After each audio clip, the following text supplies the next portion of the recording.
that perfectly relates to what we're doing. You know, if I relate to your experience, which I've not done, what you're talking about, but of course I've smoked blunts, right, a million times, and those are things that are regularly consumed in the cannabis Okay. culture. I know you can't buy them at a store because you can't mix tobacco with cannabis in a traditional, legal setting, but it's been well known that a blunt does feel different. And we have some suspicions on why, of course, right? You've got tobacco in there. The tobacco leaf is going to burn. There's nicotine in there. That turns into a variety of different compounds. And those mixed with the traditional cannabis that you're used to smoking are going to feel different.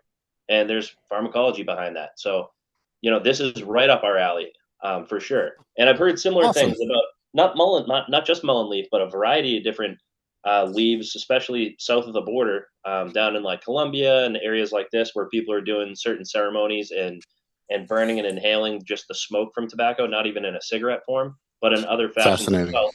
Because beyond the actual, scientific and pharmacological properties of these compounds and the mixtures and all that, there is a serious religious and ceremonial aspect to smoke in general. Just right down to, you know, the idea that the smoke represents like spirits, and the smoke is used in incense form in religious settings. And there's a lot here. There's a lot of mystery behind it, but that's what we're interested in. Maybe we won't learn Huh. everything about what's in these smoked materials, but it's fascinating. 100%. And it's interesting, tobacco is a ceremonial herb that had Mhm. been used for centuries, and the passing of the pipe, and it was a communal as well as partially individualistic. So I find that to be fascinating. And tobacco also gets involved with acetylcholine physiology, and that can enhance the recreational and head high effect of cannabis. It also has a downside on the abuse and addiction potential if you are trying to cut back on your cannabis use, but you've always used it in conjunction with tobacco, which is the European model. Mhm. It can make getting off of the substances a little bit more challenging.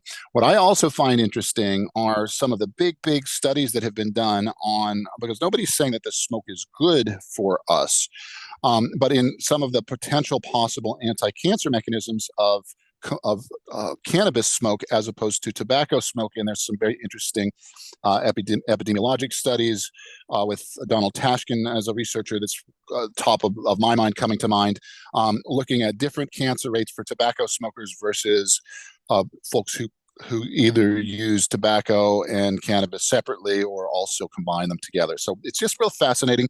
This touches on the concept of synergy. One of Yeah. the areas of synergy is mitigating negative side effects. It's now also, we talked a little bit about tobacco and its acetylcholine effects, combining with cannabis to magnify an effect that we're looking for, but herbs can also take down the negative side effects as well.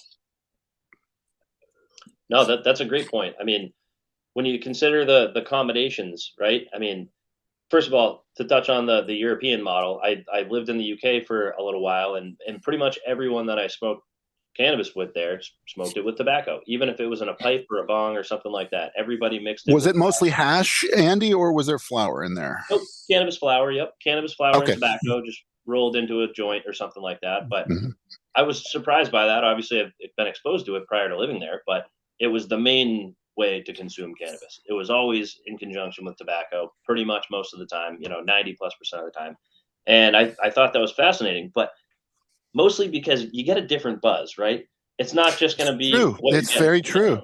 Lifts you up a little bit. So if people are prone to getting anxiety or paranoia, maybe the tobacco will kick in and give you a little bit of that buzz to make you feel a little bit less Hmm. like that. Hmm. Not to Interesting. suggest that it's a great option or something that I would recommend medically for people. I'm not a medical doctor or anything like that, but I get where you're coming from. I mean, there are things that you can combine to get a different result. So